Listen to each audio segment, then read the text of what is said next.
Dear students, welcome to my channel An Easy Way to Statistics।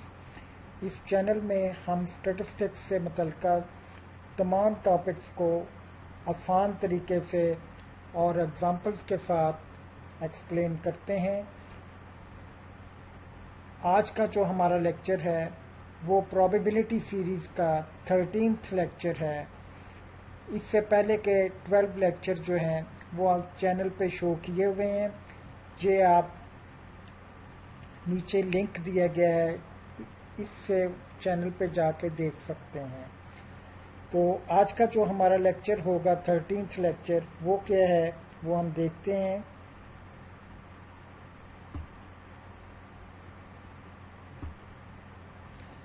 कि आज का हमारा लेक्चर है कि हाइपर ज्योमेट्रिक प्रोबेबिलिटी डिस्ट्रीब्यूशन। इसका ये पहला लेक्चर है और इसको हम एक्सप्लेन करेंगे with the help of numerical examples.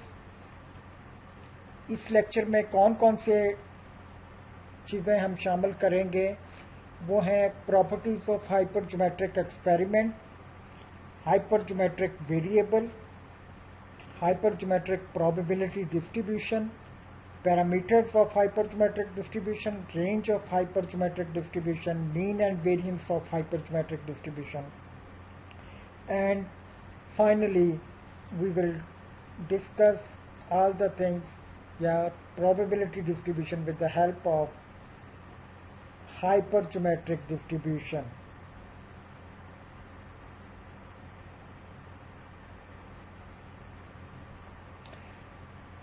First जो आप देखेंगे कि properties of hyper geometric experiment क्या है, कि इसकी 4 प्रॉपर्टीज हम डिस्कस कर रहे हैं। उनमें पहली प्रॉपर्टी ये है कि each trial has 2 possible outcomes, either success और फेलियर। कि हर एक्सपेरिमेंट के जो ट्रायल्स होते हैं, हर ट्रायल की 2 आउटकम्स होती हैं कि या तो सक्सेस आएगी या फेलियर होगा। या आप सिलेक्शन को करते हैं क्लास में, बॉयज़ एंड गर्ल्स भी हैं, या बॉय सिलेक्ट होगा या गर्ल सिलेक्ट होगा। डिफरेंट टाइप ऑफ बॉल्स हैं, या तो वो रेड कलर का बॉल होगा या वो रेड कलर का बॉल नहीं होगा। ये 2 पॉसिबल आउटकम्स हैं हर ट्रायल की। अगर आप स्मोकर्स और नॉन स्मोकर्स में से कोई सिलेक्शन करते हैं, या तो स्मोकर सिलेक्ट हो जाएगा या फिर नॉन स्मोकर सिलेक्ट हो जाएगा। इसका मतलब कि हर ट्रायल की 2 पॉसिबल आउटकम हो सकती हैं। दूसरा ये है कि experiment can be repeated a fix number of time, कि एक्सपेरिमेंट जो है फिक्स नंबर पे ही आप रिपीट कर सकते हैं, 5 दफ़ा, 10 दफ़ा, 7 दफ़ा, 8 दफ़ा। ये नहीं कि लामहदूद टाइम आप एक्सपेरिमेंट को रिपीट कर सकें, कि ऐसा एक्सपेरिमेंट हाइपर ज्योमेट्रिक एक्सपेरिमेंट नहीं बन सकता कि जिसको लामहदूद टाइम आप रिपीट करना चाहते हो या इनफाइनिट नंबर ऑफ टाइम आप रिपीट करना चाहते हैं। सक्सेसिव ट्रायल्स आर डिपेंडेंट, इसमें जो आने वाला ट्रायल होता है वो पिछले ट्रायल से पे डिपेंड कर रहा होता है, कि पिछले ट्रायल के साथ उसका लिंक बनता होता है। तो जबकि आपने बाइनोमियल में किया था वहाँ सक्सेसिव ट्रायल इंडिपेंडेंट थे। Probability of success does not remain constant throughout the trial, कि probability of success जो है वो कांस्टेंट नहीं रहती, कि हर ट्रायल टू ट्रायल ये वेरी करती है, कि पहले ट्रायल में और होती है, दूसरे ट्रायल में probability और हो जाती है, नेक्स्ट ट्रायल करेंगे तो उसमें probability और होने के चांसेस होते हैं। जबकि बाइनोमियल में हर ट्रायल में probability सेम ही रहती थी। ये 4 प्रॉपर्टीज हैं। जो एक्सपेरिमेंट ये चारों प्रॉपर्टीज को होल्ड करता है उसे आप हाइपर ज्योमेट्रिक एक्सपेरिमेंट कह देते हैं। आगे ये है कि हाइपर ज्योमेट्रिक वेरिएबल क्या है। A variable associated with hyper geometric experiment is called hyper geometric variable.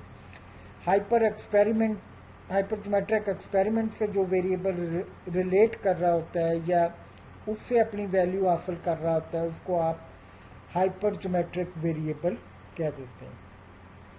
Hyper geometric probability distribution कैसे निकालते हैं उसका फार्मूला आपको सामने दिया गया है, कि प्रोबेबिलिटीज निकालने के लिए ये फार्मूला हम इस्तेमाल करते हैं कि प्रोबेबिलिटी ऑफ किसी भी x की आप निकालना चाहते हैं, x की जगह 1 है, 0 है, 2 है, 3 है, जैसे ये वैल्यूज लिखी हुई हैं 0 से n तक ये वेरी करती हैं।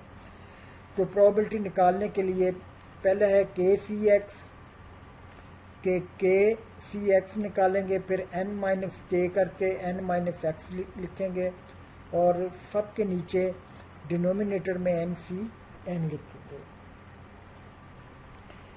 इस तरह के क्वेश्चन जो हैं, इसमें जो क्वेश्चन बनते हैं वो क्या होते हैं कि अगर आपके पास कुछ n ऑब्जेक्ट होते हैं और उनमें से कुछ ऑब्जेक्ट आप सिलेक्ट करते हैं, कि फर्ज करें कि स्मॉल n ऑब्जेक्ट आप उनमें से सिलेक्ट करते हैं, तो उनमें से किसी भी सक्सेस की प्रोबेबिलिटी निकालने के लिए ये फार्मूला लगाया जाता है कि 0 success, 1 success, 2 success and so on.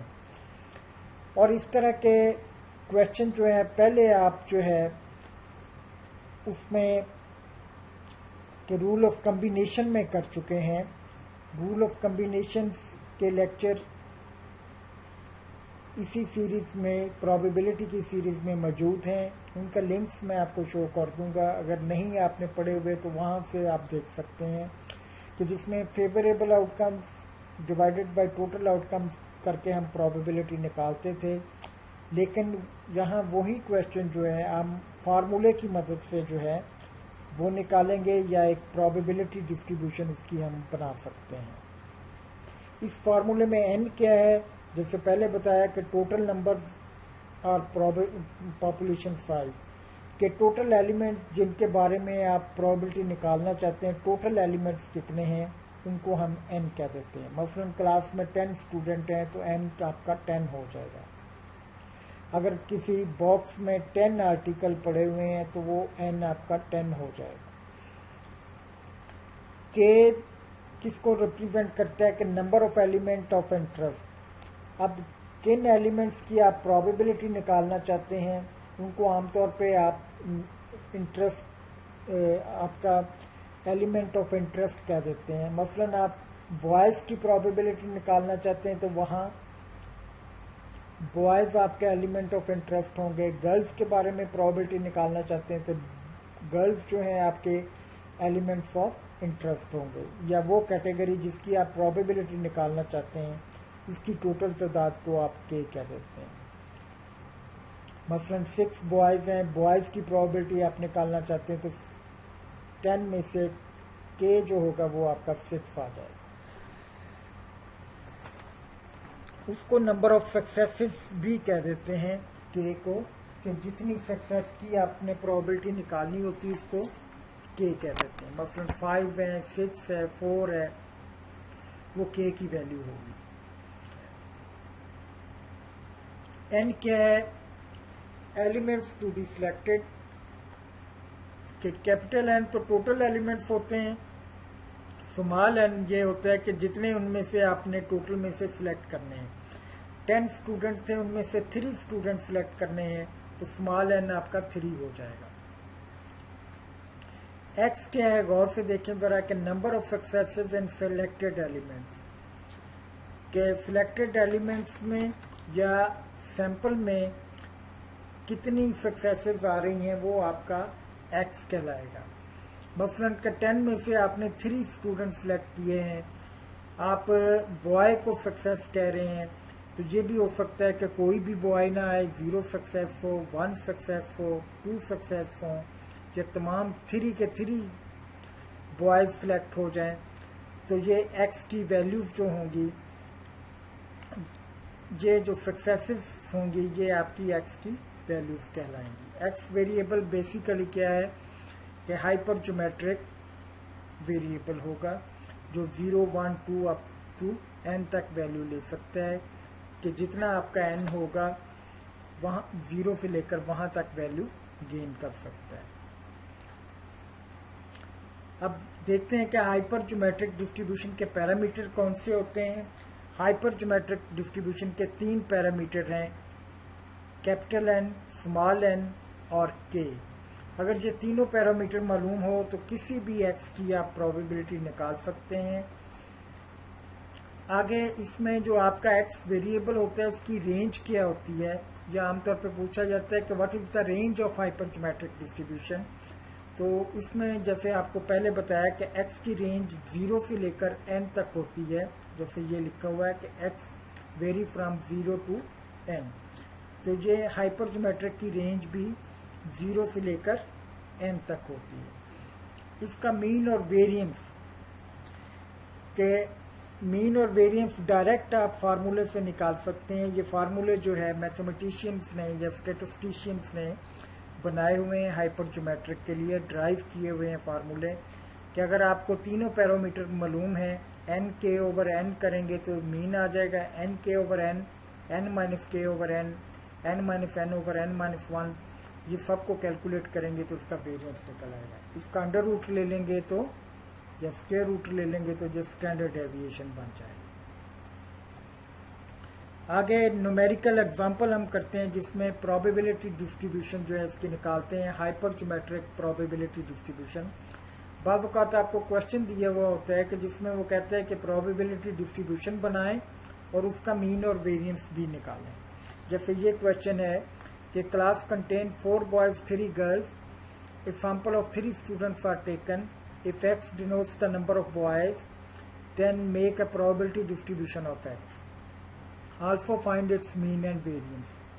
Class है जिसमें 4 लड़के हैं 3 लड़कियां हैं और 3 उनमें से सिलेक्ट करते हैं हम, और x जो है वो हमारे पास डिनोट करता है नंबर ऑफ बॉयज को, और जिस को x डिनोट कर रहता है वो हमारी कैटेगरी ऑफ इंटरेस्ट कहलाती है। और x वैल्यू कौन सी ले सकता है वो भी हम देखेंगे।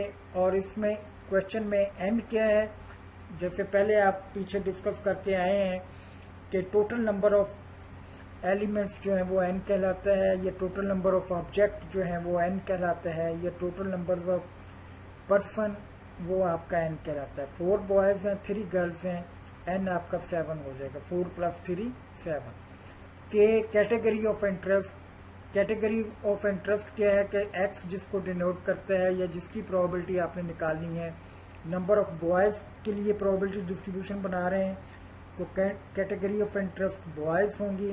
तो बॉयज कितने हैं आपके पास 4 हैं तो k = 4 हो जाएगा। n क्या है, number of student to be selected, तो जो आपने सैंपल लिया है 7 में से 3 स्टूडेंट सिलेक्ट किए हैं तो n स्मॉल n जो होगा वो आपके पास 3 आ जाएगा। ये 3 ये वाला नहीं लेना कि नंबर ऑफ गर्ल्स को हमने 3 नहीं लेना, जितने हमने सिलेक्ट करने होते हैं वो जो है वो आपका स्मॉल n कहलाएगा। ये 3 भी हो सकता है, 4 भी हो सकता है, 2 भी हो सकता है। और आगे हमने देखना है कि x वैल्यू कौन सी ले सकता है। x नंबर ऑफ बॉयज को रिप्रेजेंट कर रहा है तो 3 आपने सिलेक्ट किए हैं, उनमें नंबर ऑफ बॉयज कितने आएंगे, तमाम पॉसिबिलिटी जो है ये हो सकता है कि कोई भी बॉय ना आए, 0 बॉय आ जाए, तीनों की तीनों लड़कियां आ जाएं, 1 बॉय आ जाए, 2 गर्ल्स आ जाएं, 2 बॉयज आ जाएं और 1 गर्ल आ जाए। ऑल 3 जो हैं 3 स्टूडेंट जो सिलेक्ट कर रहे थे 3 के 3 ही बॉयज आ जाए। तो x जो है वैल्यूज 0 से लेकर 3 तक हासिल कर सकता है या ले सकता है। हमने वो x की वैल्यूज यहाँ लिख दी 0 1 2 3 एक कॉलम में, और फार्मूला आपके पास ये था। फार्मूले में ये सारी ऊपर वाली वैल्यू पुट कर दी। k की जगह पे k 4 था, n की जगह पे n 7 था, स्मॉल n की जगह पे स्मॉल n वो 3 हमने पुट कर दिया, और x की जगह पे x की वैल्यू हमने पुट करनी है। x वैसे लिखा रहने दी है, x की वैल्यू क्योंकि वेरी कर रही है, पहले 0 होगी, फिर 1 होगी, फिर 2 होगी, फिर 3 होगी। कि 0 सक्सेस की प्रोबेबिलिटी आपने निकालनी है तो कैसे निकालेंगे कि इस फार्मूले में आपने x की जगह पे 0 पुट कर देना, ये x था और यहाँ x था 0 पुट कर दिया। तो 4c0 जब आपने किया 4c0 1 के बराबर होता है, 7 - 4 3 है, 3 - 0 3 है, 3c3 जो है ये भी 1 के बराबर होता है, और इनके डिनोमिनेटर में लिखना है 7c3। 7c3 को जब आप कैलकुलेट करते हैं तो ये 35 आता है। ये कैलकुलेटर से भी आप कैलकुलेट कर सकते हैं या फार्मूले से भी कर सकते हैं। ये फार्मूला भी आपको रूल ऑफ कॉम्बिनेशन के टॉपिक्स में या rule of numerical examples for rule of combination में आपको जो लेक्चर दिए गए हैं उनमें दिए हुए हैं, जिनका लिंक मैं शेयर कर दूंगा। अगर ना समझ आए तो आप वहां से भी देख सकते हैं। और ये 1 को 1 से मल्टीप्लाई किया, 35 पे डिवाइड किया, ये वैल्यू आ गई। अब x की जगह पे आपने यहाँ 0 की बजाय 1 रख लेना है, क्योंकि x की वैल्यू जो है 0 की बजाय 1 हो गई है। ये 4c1 जो है 4 के बराबर होता है, यहाँ लिख दिया। 7 - 4 एंड 3 - 1। 7 - 4 आप जब आप करेंगे तो ये 3 आ जाएगा, 3 - 1 करेंगे तो ये 2 आ जाएगा। 3c2 जो है वो 3 के बराबर होता है, ये हमने लिख दिया। 7c3 जो है 35 होता है, ये पहले भी लिखा हमने। ये सब के नीचे 35 आएगा, तो ये 35 हमने लिख दिया। तो ये 12 आ गया, 12/35। इसी तरह x की जगह पे 1 की बजाय आप 2 लिख देंगे, इसको हल करेंगे 18/35। x की बजाय आप 2 की बजाय आप जहाँ 3 लिख देंगे, इसको हल करेंगे तो ये 4/35 आ जाएगा। तो टोटल करेंगे तो 35/35 = 1 आ जाएगा। ये दोनों कॉलम जो हैं ये प्रोबेबिलिटी डिस्ट्रीब्यूशन कहलाएंगे, क्योंकि प्रोबेबिलिटी डिस्ट्रीब्यूशन की एक डेफिनेशन ये भी है कि अगर तमाम वेरिएबल x की तमाम वैल्यूज लिख के एक टेबल की फॉर्म में इसके सामने जो है उनकी प्रोबेबिलिटी लिख दी जाए तो ये प्रोबेबिलिटी डिस्ट्रीब्यूशन बन जाती है। ऊपर हमने प्रोबेबिलिटी डिस्ट्रीब्यूशन को फार्मूले की फॉर्म में लिखा है, और नीचे जो प्रोबेबिलिटी डिस्ट्रीब्यूशन है इसको आपने टेबुलर फॉर्म में एक्सप्लेन कर दिया। और प्रोबेबिलिटी डिस्ट्रीब्यूशन की 2 प्रॉपर्टीज होती हैं, वो भी आप वेरीफाई कर सकते हैं। कि पहली ये कि कोई भी प्रोबेबिलिटी जो है, प्रोबेबिलिटी ऑफ x जो है वो 0 से कम नहीं होती या नेगेटिव नहीं होती, कोई वैल्यू नेगेटिव नहीं है। दूसरा ये है कि टोटल प्रोबेबिलिटी हमेशा 1 के बराबर होती है, 35/35 = 1। तो ये दोनों जो इसकी प्रॉपर्टीज हैं वो भी वेरीफाई हो रही हैं। तो पहला हिस्सा हमने क्वेश्चन का कर लिया कि make the probability distribution of x variable की प्रोबेबिलिटी डिस्ट्रीब्यूशन बना ली। पहले x की वैल्यूज लिखें कि x कहाँ तक वैल्यूज ले सकता है। फार्मूले में वैल्यू पुट करें, फार्मूला आपको आना चाहिए। वैल्यू पुट करने के बाद x की जगह पे x की वैल्यू लिखते जाएं, इसको हल करते जाएं तो प्रोबेबिलिटीज आगे आती जाएंगी। x वेरिएबल और उसकी प्रोबेबिलिटी जब आपके पास आ जाए तो समझें प्रोबेबिलिटी डिस्ट्रीब्यूशन आपके पास बन गई। सेकंड पोर्शन में आपने हाइपरज्योमेट्रिक डिस्ट्रीब्यूशन के मीन और वेरिएंस निकालना है। ये पहले वाले हिस्से को हम लेके आगे चलेंगे कि जो पीछे हम कैलकुलेट करके हैं प्रोबेबिलिटी डिस्ट्रीब्यूशन बनाई है कि x वेरिएबल और उसकी वैल्यूज हमने लिखी थी। आगे हम क्या करेंगे कि एक कॉलम और बनाएंगे, तीसरा कॉलम, जो पहले और दूसरे कॉलम को मल्टीप्लाई करने से आएगा। पहला कॉलम की वैल्यू 0 और दूसरे कॉलम की वैल्यू एंड पे जो हमने कैलकुलेट करके निकाली हुई है 1/35। दोनों को ज़रब दी तो 0 आ गई। पहले कॉलम की वैल्यू 1, दूसरे की 12/35, मल्टीप्लाई दोनों को किया इसको और इसको, तो तीसरे कॉलम में लिखते जाएं 12/35, ये 36/35, 3 को 4 से ज़रब दिया तो 12/35, इन सब को ऐड किया तो 60/35 आ गया। और इस कॉलम के टोटल को आप एक्सपेक्टेड वैल्यू ऑफ x कहते हैं, एक्सपेक्टेड वैल्यू ऑफ x। ये भी आपने प्रोबेबिलिटी डिस्ट्रीब्यूशन के टॉपिक में ये सीखा हुआ कि ये कैसे हम निकालते थे, प्रोबेबिलिटी डिस्ट्रीब्यूशन कैसे बनाते थे। लेकिन यहाँ हाइपरज्योमेट्रिक प्रोबेबिलिटी डिस्ट्रीब्यूशन हम बना रहे हैं। तो एक्सपेक्टेड वैल्यू ऑफ x आपको पता है कि मीन के बराबर भी होती है कि एक्सपेक्टेड वैल्यू ऑफ x ये 60/35 या सिंप्लीफाई करने के बाद 12/7 इसका मीन निकल आएगा। सैम्पलिंग ये प्रोबेबिलिटी डिस्ट्रीब्यूशन का मीन निकल आएगा। मीन के बाद आप वेरिएंस निकालना चाहते हैं। वेरिएंस का फार्मूला ये है कि expected value of x square minus expected value of x का whole square. Expected value of x square कैसे निकलेगी कि ये x into p of x जो हमने कॉलम बनाया है, इसी कॉलम को दोबारा x से ज़रब दे दें तो x square into p of x column बन जाएगा। क्योंकि x की पावर एक ये है, एक ये है। जब दोनों वर्ब होंगे तो पावर ऐड हो जाएंगी, 1 + 1 2 हो जाएंगे। इसका मतलब पहले और तीसरे कॉलम को आपने आपस में वर्ब देना है। तो 0 × 0 0 आ जाएगा, 1 × 12/35 12/35 आ जाएगा, 2 × 36/35 72/35 आ जाएगा, 3 × 12/35 36/35 आ जाएगा। इन सबको ऐड करेंगे 120/35 और इस कॉलम का टोटल जो होगा expected value of x square कहलाएगा।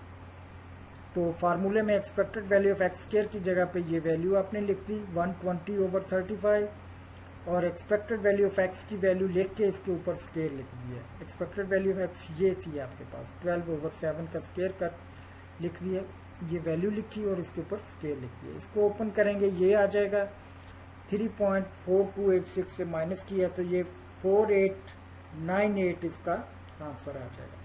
ये मीन और वेरिएंस ऑफ हाइपरज्योमेट्रिक प्रोबेबिलिटी डिस्ट्रीब्यूशन आ जाएगा। तो यहाँ हमारा क्वेश्चन कंप्लीट हो जाता है। लेकिन अगर आपको ये कहा जाए कि इसको हाइपरज्योमेट्रिक डिस्ट्रीब्यूशन के मीन और वेरिएंस जो आप फार्मूले की मदद से करते हैं उससे भी कंपेयर करें, तो वो कैसे करेंगे कि आपने पीछे फार्मूले लिखे हैं मीन और वेरिएंस के ये था फार्मूला हमने मीन का और ये वेरिएंस। इस फार्मूलों में वैल्यू पुट करके देखते हैं कि क्या वाकई ये जो आपने डिस्ट्रीब्यूशन बना के निकाली है मीन और वेरिएंस इसके बराबर आते हैं या नहीं आते। तो देखते हैं कि मीन और variance using formula n/n। n आपको पता था 3 था, k 4 था, n 7 था, इनको वर्ब दी तो 12/7 आ गया। तो पीछे जो हमने कैलकुलेट किया है प्रोबेबिलिटी डिस्ट्रीब्यूशन का मीन वो भी 12/7 ही था। आगे इस फार्मूले में वैल्यू पुट करेंगे वेरिएंस के लिए, n की जगह पे k की जगह पे और n की जगह पे कैपिटल N की जगह पे वैल्यूज पुट करके ये 3 कैटेगरीज बनी, तीनों को सिंप्लीफाई करके ये बनाया, तीनों को आपस में, ये पॉइंट का मतलब मल्टीप्लिकेशन है, ये तीनों आपस में वर्ब हुई तो ये बना। इसको हल किया तो 4898 तकरीबन ये भी आ गया। तो पीछे देखें तो पीछे भी ये वैल्यू 4898 आ रही है। तो इसका मतलब कि आप प्रोबेबिलिटी डिस्ट्रीब्यूशन से मीन और वेरिएंस निकालेंगे हाइपरज्योमेट्रिक का, तो वो भी वही होगा जो आप फार्मूले की मदद से निकालेंगे। तो ये वेरीफाई हो जाता है कि जो पीछे आपने क्वेश्चन किया है वो वाकई ही हाइपरज्योमेट्रिक डिस्ट्रीब्यूशन का क्वेश्चन था। तो इस तरीके से आप जो है कि हाइपरज्योमेट्रिक डिस्ट्रीब्यूशन को कर सकते हैं। और हाइपरज्योमेट्रिक डिस्ट्रीब्यूशन के न्यूमेरिकल जो हैं वो हम नेक्स्ट लेक्चर में करेंगे। Thank you.